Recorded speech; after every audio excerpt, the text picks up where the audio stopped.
আসসালামু আলাইকুম, কেমন আছেন সবাই? আলহামদুলিল্লাহ আমি অনেক ভালো আছি। আপনারাও হয়তো যে যেখানে আছেন আল্লাহর রহমতে ভালো আছেন, সুস্থ আছেন।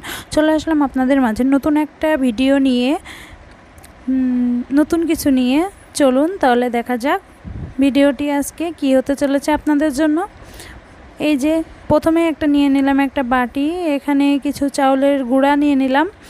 এই চালের গুঁড়া থেকে একটা দারুণ মজাদার পিঠা বানাবো আজকে। যে মানে যখন বাসায় খিদা লাগে, কিছুই থাকে না খাওয়ার, তখন কিন্তু বাসায় চালের গুঁড়া থাকলে এটা অতি সহজেই, খুব কম খরচেই, বলা যায় খরচ ছাড়াই এটা বানায় ফেলতে পারবেন। তাহলে দেখে নিন কীভাবে বানায় নিতে হয়। এই চালের গুঁড়ায় একটু ঝাল কুচি দিয়ে দিলাম, তারপরে একটু রসুন কুচি দিয়ে দিলাম, তারপরে কিছু পেঁয়াজ কুচি ভালোভাবে দিয়ে নিলাম। এবার একটু হালকা কালারের জন্য একটু হলুদ দিয়ে দিলাম, আর এবার দিয়ে দেব স্বাদ মতো লবণ দিয়ে এবার এই মিশ্রণটাকে আমি ভালো করে আগে একটু হাত দিয়ে মেখে নিয়ে এইবার পানি দেব।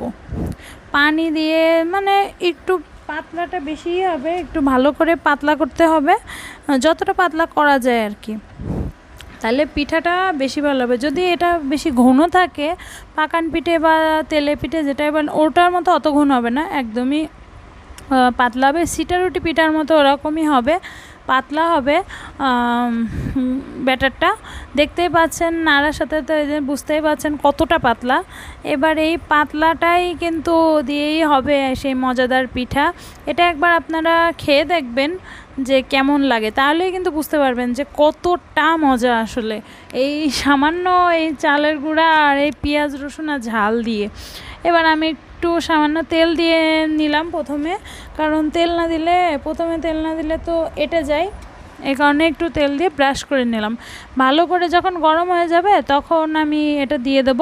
এটাকে আমাদের যশোরের ভাষায় সাধারণত ধাবড়া পিঠা বলা হয়, অনেকে চাপাটি পিঠা বলে, কিন্তু আমার তো আর মাটির কোনো পাত্র নাই, সে কারণে আমি ফ্রাই প্যানেই করতেছি।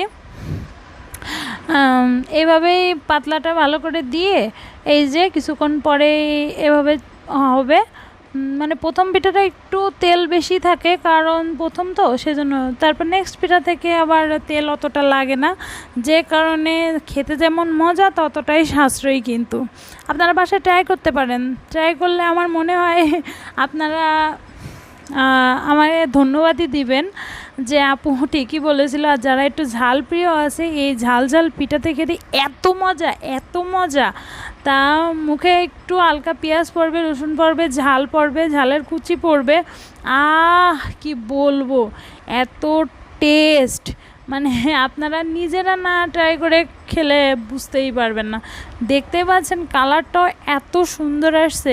পিঠাটা কিন্তু মোটেও কাঁচা থাকে না, পিঠাটা হচ্ছে ভালোভাবেই হয়ে যায়। তারপরে এই যে আপনাদের সাথে আরেকটা নতুন জিনিস শেয়ার করি। এটা আমার শখের একটা জিনিস। আমি ছোটোবেলায় যখন দেখতাম যে আশেপাশে অনেক ছোট থাকতে এরকম টেনিস বলের মতো গোল গোল লাইট জ্বলতো, সেই লাইটের আলোগুলো না এখন আর পাওয়া যায় না। তাই আমি আপনার ভাইয়াদের বলছিলাম আমারে ওরকম লাইট এনে দেবে, আমি ঘরের ভিতর ঝুলাবো। তো ওরকম লাইট তো পাওয়া যায় না, তাই সে আমাকে এই ডিজে লাইটটা এনে দিছিল ঘরের ভিতরে। ঘরের ভিতরে আমি যখন ডিজে লাইটটা প্রথমে পাই হাতে এবং ঘরে লাগাই, এবং আমার ঘরটা এরকম আলোকিত হয়ে গেছিল সেই বিয়ের লাইটিংয়ের মতো, কী যে আনন্দ হয়েছিল, তা আমি তো পুরো নাচানাচি শুরু করে দিয়েছিলাম, কি আর বলবো বলেন। আজকের মতো তাহলে এখানেই বিদায়, আল্লাহ হাফেজ।